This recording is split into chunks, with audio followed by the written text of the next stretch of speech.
St. James Academy. Welcome to the beginning of episode 3. We are going to be looking of this video podcast, which is intended to be a partnership with parents. We are taking you through the lessons on philosophy that we taught the 9th graders here during their freshman seminar and discussing them among ourselves to help you as parents know and discuss things with your child. So the episode 3, that's what we're doing. And in this episode, we're going to cover the entirety of the second lesson. So just to review, episode 1 covered the first part of lesson 1. Episode 2 covered the second part of lesson 1. So we really took our time there. This episode, we'll get through the entirety of the second lesson on epistemology. What do I know and how do I know it? Between Mr. D'Amico and Dr. Rapp, we're going to be discussing the 3 ways of knowing. We come to know things through our experience, through reason or the power of the mind, and through testimony and belief. A really cool activity that Dr. Rapp will explain, and I'll see you on the back end. The last episode we watched had the end of lesson 1. So let's talk about lesson 2. Yeah, let's do it. Do that? Yeah. Where do you want to start? I'll just kind of explain what we did. And you'll probably see clips of it as you go. But the basic premise is this. We want to talk about what you know, what you can know, and how you know it. And so we started with put a tomato plant on a desk and just told everybody in the room write down 15 things about this tomato plant. And didn't give them any further directions or any sort of input on what they should say or whatever, and they just go. And it's hilarious when you watch because the teachers are trying to act like 14-year-olds, so some of them are getting out of their desk and, touching the plant, and one of them, I think, ate part of it or something. I don't know, but they were really getting after it. Okay, so we talked about freedom, and we talked about truth. Those are the things that are the jumping off point, and there is no way to talk about freedom and truth without first talking about tomatoes. So that's what we're going to do. Everybody look up here at the front of the classroom. You see this right here? Tomato plant. You have in front of you a sheet of paper, okay? If you can't see it, that's okay. You can stand up, look at it. That's fine. But I am going to ask you to be silent as you partake in a critical activity. Hold tight for just 1 second, then I'll take questions. You're going to look at this tomato plant. Oh, it's not quite big enough or tall enough, so I'm going to raise it up a little higher. Excuse me. How about right there? Is that good?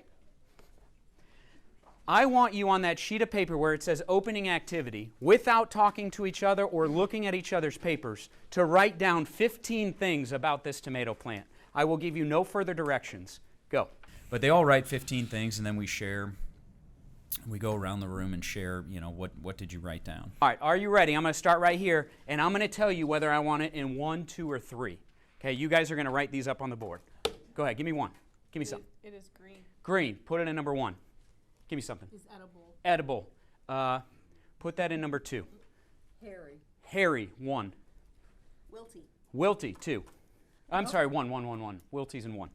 There are no tomatoes on it. There's no tomatoes on it, 1. Probably has roots. Probably has roots, 3. Has roots. Brown dirt. Brown dirt, 1. The main stalk looks like it's like 1 centimeter diameter. 1 centimeter diameter, 1. It is alive. It is alive, 3. And the fascinating thing is they immediately fall into 3 categories. So as we go around the room and people start saying what they know, they start with what do they see. And so it's green, it's wilting, it's tall, it's got 6 branches, whatever it is. They start with what they see. And then they next are saying things that they infer. It has roots. And what they don't realize is they've actually done something that is fairly complex intellectually with their mind. They've looked at a thing, figured out what kind of thing it is. This is a plant. They've thought all plants have roots. That's a plant. Therefore, this plant has roots. And even though they can't see or touch or taste or smell the roots, they make the mental leap that this plant has roots. And so they say things like that, or they say this. Another example would be it conducts photosynthesis. So the first one was something they see, Mm-hmm. right? And the second one is inferences. Yeah, things that they infer. Okay. And then the third one is always a fascinating one. It always comes back to photosynthesis. And I ask them, how do they know? And the answer is always science tells us. And the interesting thing is, what I'll ask them is, did you do an experiment or a set of experiments in order to, come to the conclusion that plants use photosynthesis? And the answer is always no. So we get to the point where they acknowledge that they've been told by others that plants do this process called photosynthesis. What did you all do? Just started writing. You just started doing it. You just started telling me things that you know about this plant. Okay? How do you know all of these things in this category right here? Because you can see them or smell them or taste them. You used your senses and you could tell. That was an initial reaction for all of you. When I said, tell me 15 things about this tomato plant, all of you turned and looked at the tomato plant. Why? Because if you want to know something about something, where do you start? You start with your senses. What can you see, touch, taste, smell? We start with our senses. But there's two other categories of things up here that are fascinating to me. I think really fascinating. What's your name? Katie. Katie, I think you were the one that said photosynthesis, right? Mm-hmm. Good. Okay, how do you know that this plant performs photosynthesis, participates in photosynthesis? I'm applying it to the category that I learned about in science class. Okay, what is that category? What are you saying? A living plant. Living plants operate on photosynthesis. Interesting. Okay, so you looked at this and you said that's a living plant. Living plants operate on photosynthesis, therefore that plant operates on photosynthesis. So that could actually go in two categories because that is what we call an inference or logic. What you just did was a very complex, very important mental activity that only one creature that we know about, at least in this room, can do. Okay? Which is take something particular and look at something universal from that thing. We call that abstraction. We're going to come back to that in a minute. You looked at this. You said that's a plant. You abstracted from that this principle of what you already know about plants, and you applied new knowledge to this particular object here. Great. How do you know plants do photosynthesis, though? You kind of skipped right over that. Who in this room would disagree with the fact that plants do photosynthesis? Is there anybody in here who would disagree with that? How do you know? What's your name? Mike. Mike, my man. How do you know plants do photosynthesis? Well, we learn about it in school. You learn about it in school. Cool. So how did you learn it? A teacher taught it to us. Yeah, somebody told you that plants do photosynthesis. So do you know that plants do photosynthesis? Interesting question. Just to be clear, I'm not objecting to the fact that plants do photosynthesis, but I'm saying that the only way he knows that this does photosynthesis is that somebody told him. Now, is it possible that you could find out that knowledge a different way? Dan, I see you shaking your head. That's because I have, yeah. Okay. Where did that science teacher get it, do you think? Probably from somebody who conveyed it to them. So it's the earth is flat and we just round. Okay, somebody conveyed it to them. You had your hand up.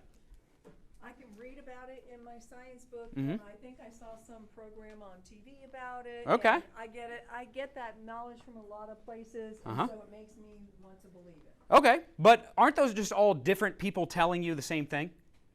So that's one way that maybe you guys say we can know things, but is there any other way that you could know this plant does photosynthesis? Yes? Could we do an experiment? You could do an experiment. What do we call that?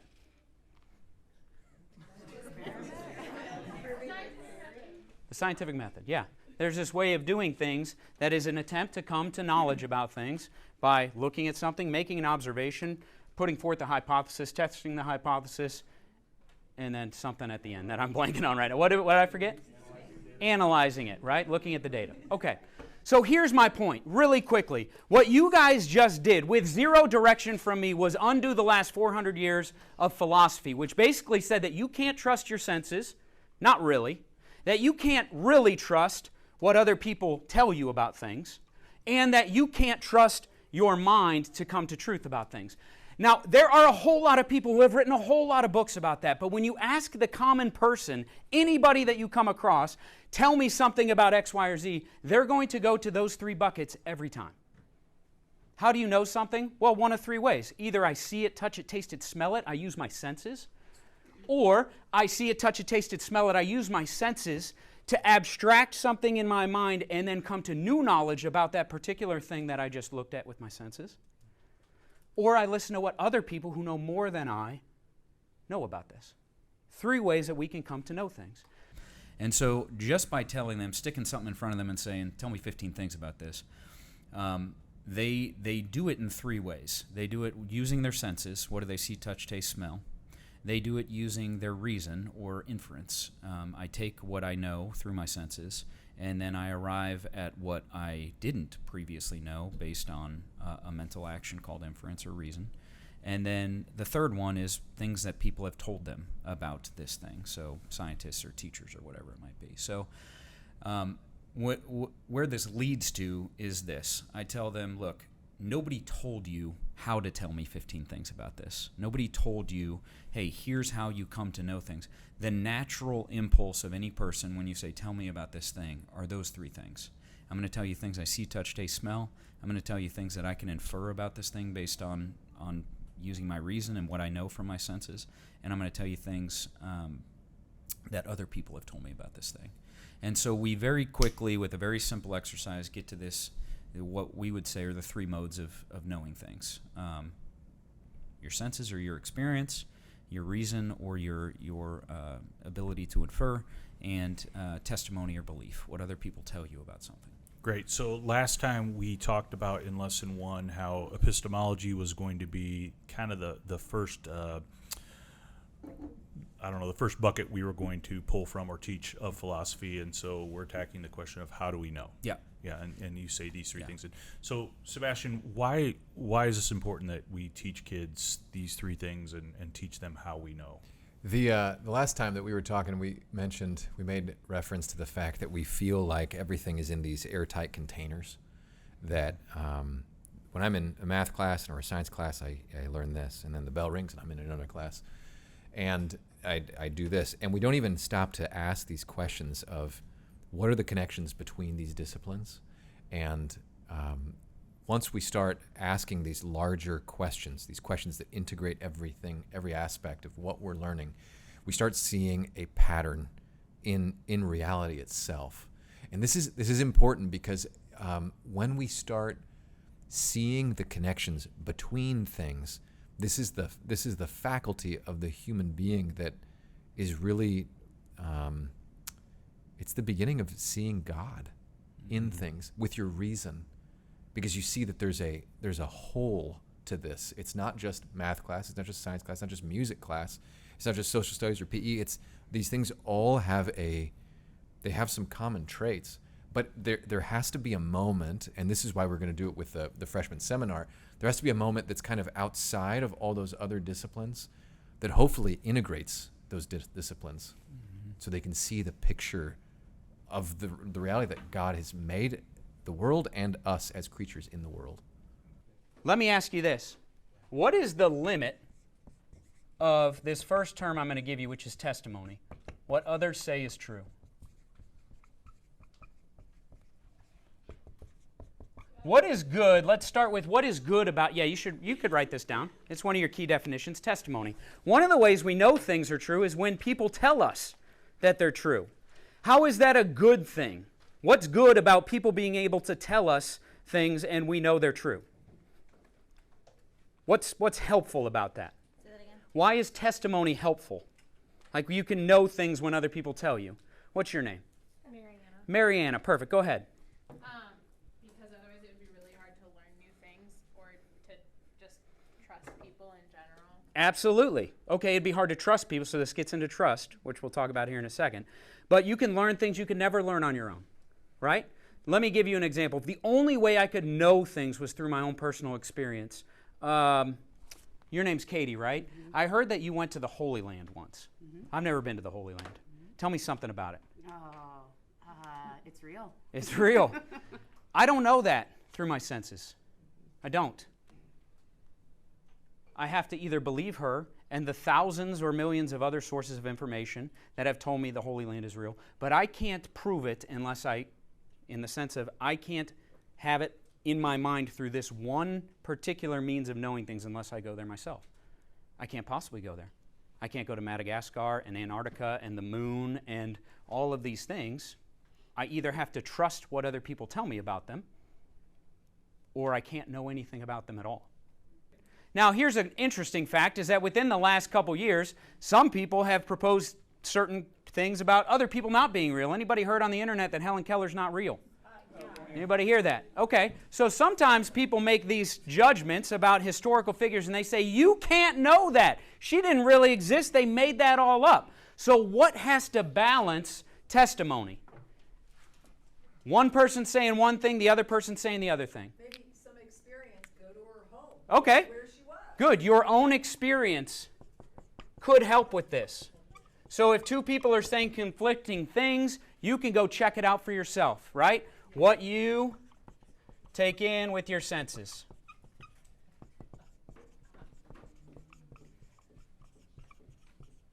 Or, last, what's the other way we can check someone's testimony? Experience it yourself, or what? Your reason.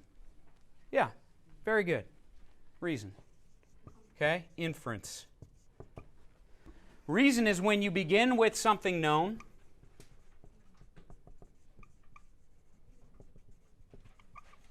reflect on it, and come to new knowledge. Come to what is not known. And the refining of these 3 points, I mean, think of them, each of these different ways of knowing. They're like different tools in the toolbox. One is a Phillips screwdriver, one is a flathead screwdriver, and the other is a wrench. And the commonsensical truth of that anyone that's handy understands is that you don't use all those tools for the same thing. You use them for specific jobs. Each one has its limits. And you can't force one of these tools to do the job, or you can try to make it, to force it to do the job of another tool. But it will not go well. You're probably going to break something, and you're going to have to start all over again anyway. And the frustration that you're going to experience is going to be large. Something similar has happened with learning, in that we need to play from a full deck, and we need to know when to apply these things. But the first part of it is just knowing that the tools, what tools are you using? Okay. The point of educating is to mold your mind to that which is. That's the point of what we're doing here. That's how Chris Stapleton became a guitarist who could just play. He just kept learning about the guitar and learning about the guitar and conforming his actions to how the guitar actually works. And he could have objected to how the guitar works. He could have said, this is stupid, and moved on. He could have tried to play the guitar a different way, or upside down, or on his butt, or whatever he wanted. He could have done any of those things. But instead, he conformed his practice to match the nature of the guitar, and then eventually it clicked. And he's playing. We can come to know universal truths, natures, and by refining our ideas of things until it clicks. My 9-month-old at home is just starting to say dada, right? So he's looking at me, dada, dada, dada, dada. And then pretty soon, his idea of dada is this, right here, this particular. But eventually, he's going to be with someone and be aware enough where he's going to hear them say, he's going to hear Julius Snell say, dada. And he's going to be like, what? That's dada. How can that and that be dada? And he's going to have to refine his understanding of the concept of dada. And then someday he's going to read a little book about animals. And that those are mommies and daddies too. And he's going to continue to refine his idea of dada until someday it clicks. And he knows what a dad is. That's what happens in our minds. That's how we come to know things. But those things that we know are actually bigger than any of the particulars. He is not, no offense, the fullness of fatherhood, and neither am I. Neither is a horse that has sired a mare. What? What are those words? Nailed it, yeah. Fatherhood, this is how you lose an entire lesson in 1 second, right there. Fatherhood transcends all the particulars, and it's universal. That is what we're going to next time. What are those real universals that we can know with our minds that are bigger than just what we can see, touch, taste, and smell? Can we talk a little bit about how these 3 ways how God can be known in these 3 ways, and how what we're trying to do here is not necessarily a Trojan horse, but it is provide these kids some habits of mind, so when they enter into the theology class, they understand their way of knowing, way of knowing then can lead to a better understanding of theology and the faith life. So Yeah. can we maybe go through the three ways, experience, reason, and testimony, and talk about how God can be known in these three ways? Because that's ultimately our goal in 4 years. Well, I guess I just want to be clear, like, the goal is not to Trojan horse the faith here. No. But to walk with our minds, what our minds are capable of, to where they lead. And my experience, your experience, probably the people watching this, their experience is that it leads right to the doors of the church. Mm-hmm. And I think if we do that, that's the natural destination. But it's not it's not a Trojan horse. It's not a manipulation. It's not any. It's simply taking what we do naturally, what our natural capacities are, and looking at reality with those natural capacities and following where they lead. And I think, man, we have an awesome moment. Hopefully, in the next episode, we'll talk about in lesson 3, where there was an audible gasp in the room because everybody saw how it led right to the immateriality of our souls. Means that there must be an immaterial source. We'll get to that. Yeah, we'll get to but that. it's important that we know this is not to manipulate our kids or to trick them. It's to say, your minds are capable of knowing certain things. Let's see what they're capable of knowing. Now, we know from our experience that this leads, it sets the foundation, it creates the soil that the seed of faith can take root in. But it's so important, and it's why we started with freedom. It's so important that we acknowledge these young people as free and and we take them seriously, and that they know we're not trying to manipulate or coerce or just that we have an agenda. We're simply teaching them what kind of thing they are and what they're capable of, and then seeing where that leads. So I just want to be clear about that. But it is good for us to reflect on, for the parents, okay, how could this lead to faith, or how could it set the table for that? You might consider it, if you take the analogy of a mountain and have God and theology at the top of the mountain, and then you have all the different disciplines kind of around the base of the mountain, the thing that which is actually a pretty good description of what a Catholic school is, right? We have all of our disciplines, and we know God is at the center. That's actually how our building is constructed, literally. But what's missing out of this construct is, how do you get from the base of the mountain up to the top? And that in between, that's philosophy. So in the tradition, the philosophy is often called the handmaid of theology, which is to say, it's like the sister, it's the servant, it's the thing that gives you, it brings you to the brink.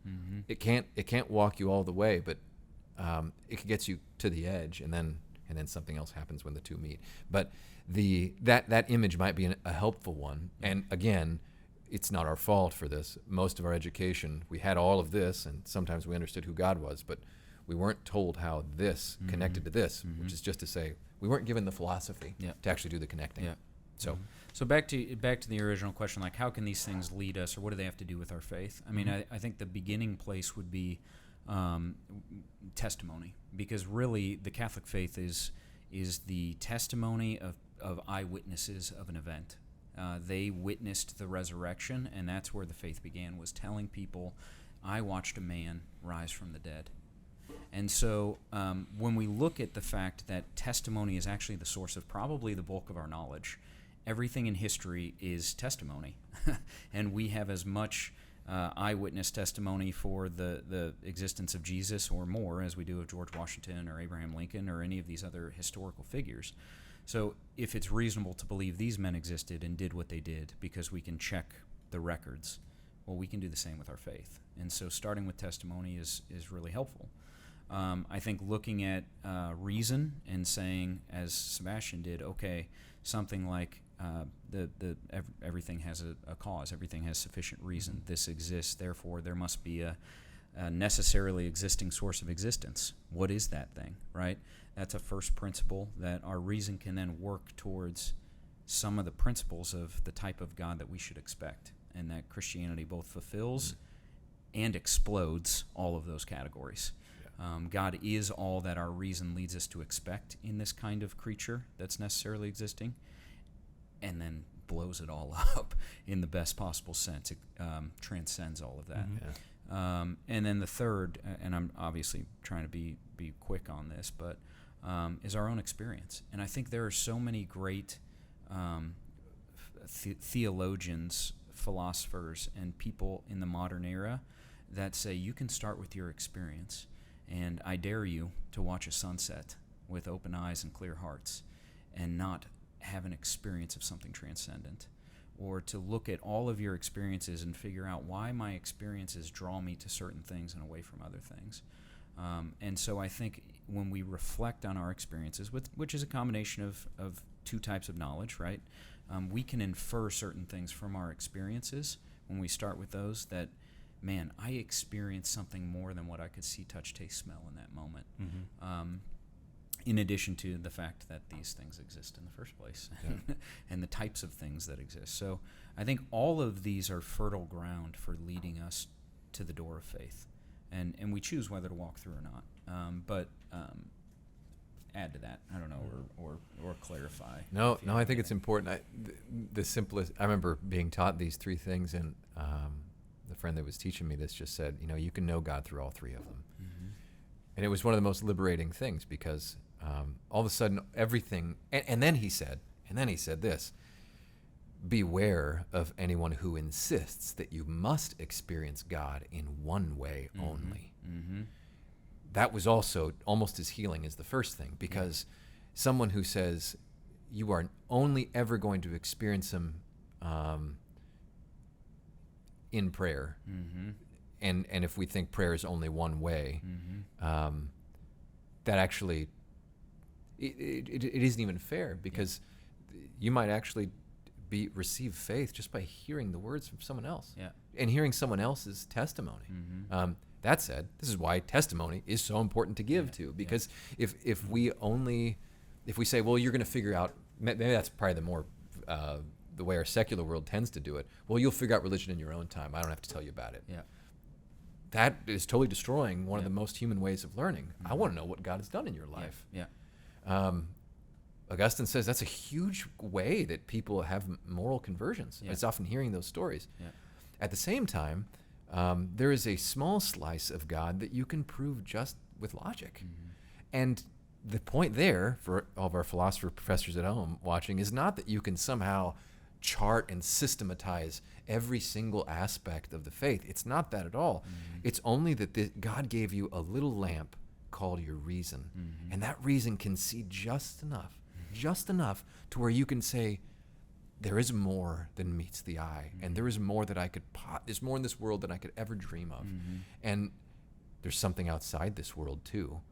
And once all of those things start functioning, this is the transformation. This is a Christian mind in a full sense. This is the development of the full person. And I think what you said is so important, because I do think when kids leave the faith, a lot of times it's because they've been convinced that one of these ways is the way to know God, and they don't have it, and so they walk away. It's not me. It's not my thing. I've had the conversation with kids who are like, I've never had the weeping moment in adoration on a retreat. Right. I've never felt Him. I've never personally experienced that. And so if that's what they're expecting and they don't get it, they think it must not be. And so to point out that actually your reason can lead you to know that something must exist and certain qualities about that something. And then test all of your experiences, not just that one night in adoration when a bunch of kids had a powerful experience but you didn't, but all of your experiences through that lens. Or like, do you trust all these people? And they're all saying the same thing? That should hold some weight. If all of these adults are saying that they've had these experiences, it's possible you haven't yet. But maybe their testimony shows that they didn't have it at your age either. And so it can be tremendously helpful and really important. And for you as parents, like, I think if you haven't had that personal, like, God smacking you in the face moment, that doesn't mean He's not there. And it doesn't mean you don't know Him. It just means you might know Him so far only through one of these other means. And that is really important for our kids, especially in a place where we talk about God a lot. We talk about Him a whole lot. We really focus on the testimony. We try to create experiences for kids. Or put people in the situation where they might the experience. That's what adoration is. Yeah, That's what yeah. our retreats are. That's Yeah. what the growing to reconciliation is. That's why we go to the Mass. That's why we go to the Eucharist. I mean, all those things. But this is precisely why we need this third way, because if they are expecting a certain conversion moment through those first two ways and don't get it, then they're going to walk away thinking, I had 4 years at the Catholic high school, and I didn't see God. Yeah. But if we can show them this third way more clearly, not that we haven't in some ways already, then it can help complete that experience for them. And that's why nobody wants to do it. Nobody wants to sit down and, you don't want to listen to this podcast. These kids don't want to listen to but it's so important because it anchors you. It anchors you as you sort through all those other things, the testimony and the personal experience. So that's why we need to walk this road of reason and inference with the kids. It's super important. We are in a fascinating time where you have to answer what is real. You know what's interesting, guys, is that we've gotten this far, almost an hour into this lesson, and no one's asked me the question about what's true, what's the truth, what are you even talking about?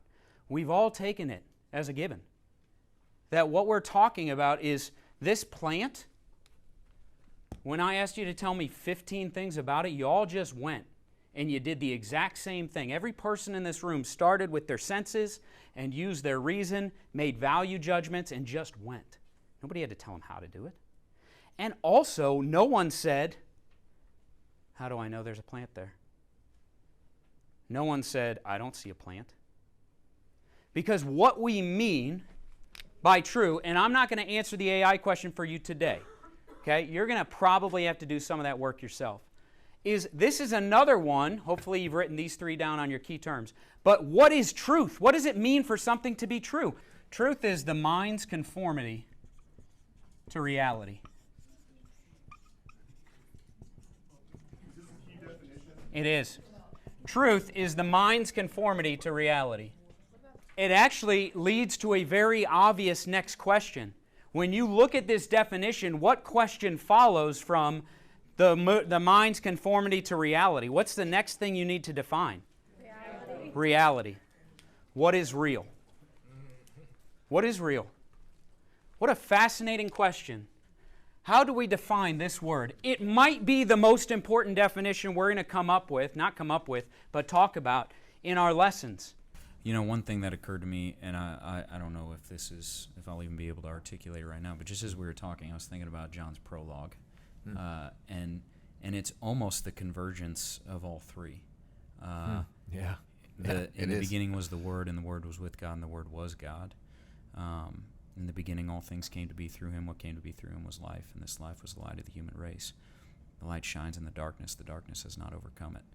Right there, you're getting a witness, somebody who had firsthand experience of Jesus Christ Himself, the incarnate Word.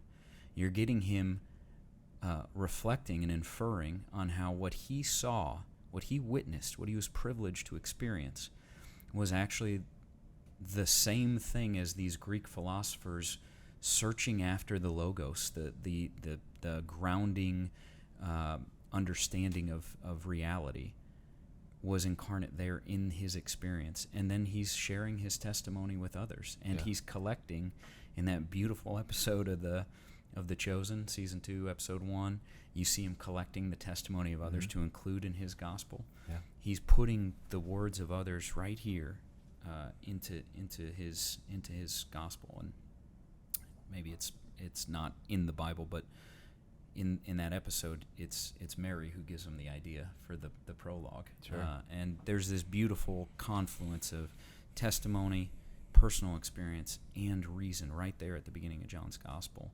And that's what we believe, is that Jesus Himself is the fulfillment of all of those things, of that personal experience of God that we long for, of, as Chesterton says, the fulfillment not just of Old Testament prophecies, but of all the pagan prophecies that came before Him, all those things that man had been yearning for and telling stories about forever, but also the perfection of reason and what our reason led us to in the first place. And so you see those things come together at the beginning of John's gospel. Yeah. All right. Well, that ends episode, I believe we're on episode 3. And that also was the entirety of Lesson 2. So we got all of Lesson 2 that we taught to the freshmen into one episode of this video podcast. Hit some heavy topics of epistemology. What do I know? How do I know it? And we talked about the 3 ways of learning. And I think at the end we kind of really talk about the impact of being aware of those 3 things and the impact on our faith life. Join us for the next episode. It'll be episode 4 where we jump into the 3rd lesson that we're teaching to the freshmen. And to me, this is the most exciting stuff. We start to discuss the difference between particulars and universal truths, the difference between the material world and the immaterial world. And for a lot of people who study this stuff, this is where real conversion happens. So enjoy, invite you to join us next time, and we'll see you then. God bless.